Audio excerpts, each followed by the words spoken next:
Assalamu alaikum, I'm Naila Edwards. I came across this video on BBC Radio 4 Women's Hour where Zara Mohammed, the newly elected Secretary General of the Muslim Council of Britain, was being interviewed. And I'm just going to have a watch because everybody's been talking about this.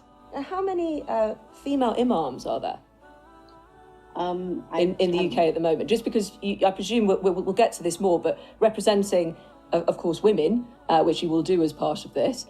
How many do we have in Britain? I mean, I think, again, I wouldn't have a clue on these numbers because my role is making sure that we include our affiliates, particularly women, in the work that we are doing and making sure that our structures, as well as the work we do, are truly representative. So I think that, you don't know, that's fine if you don't know, but do we have female imams in this country? I mean, again, it's not, what are you referring? I really have a problem with this kind of journalism because she's already answered that she doesn't actually know the answer to that question. And it feels like it's really prodding. And Zara's answering and holding herself really well, mashallah. Such a difficult situation to be put in. I think she sees that she's trying to be, egged into a debate that she doesn't really want to get involved with, and she's handling it really well. And I don't like it when reporters keep asking the same question because they want a specific answer. So let's see what else she says now.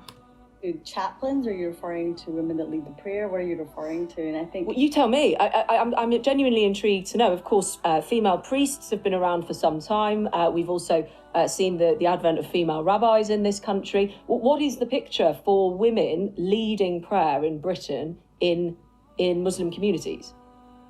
Well, I think my role isn't really to adjudicate or to examine that part of spirituality. I think where women want to make those choices and where, that these are all religious discussions. Oh, no, of course. It was just, I thought, because the Muslim Council of Britain's played such an important role in getting the number of Muslims, for instance, added to the census. I mean, that was done at the turn of the century, so we actually knew how many Muslims there were.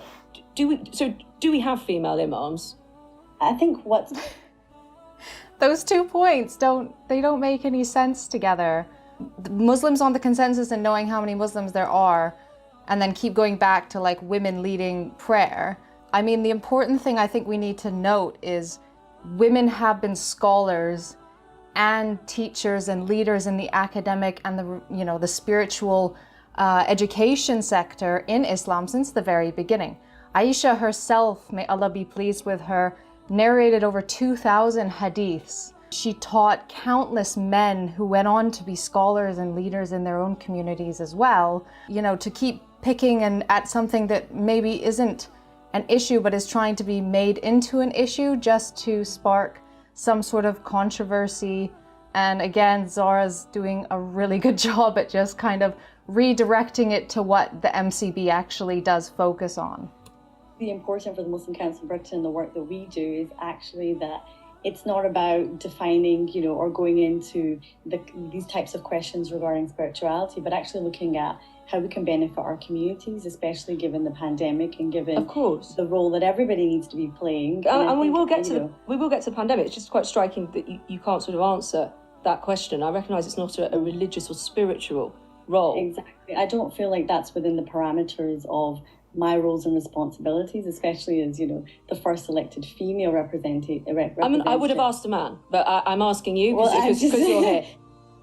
I'm really proud of Zara. She held strong in probably what was one of the first even very controversial sort of interviews she's been involved with. I mean, we're so proud to have her, and having more female representation in the Muslim-run organizations that really stand up for our rights and really push our communities and our needs and the issues that we're facing into the forefront.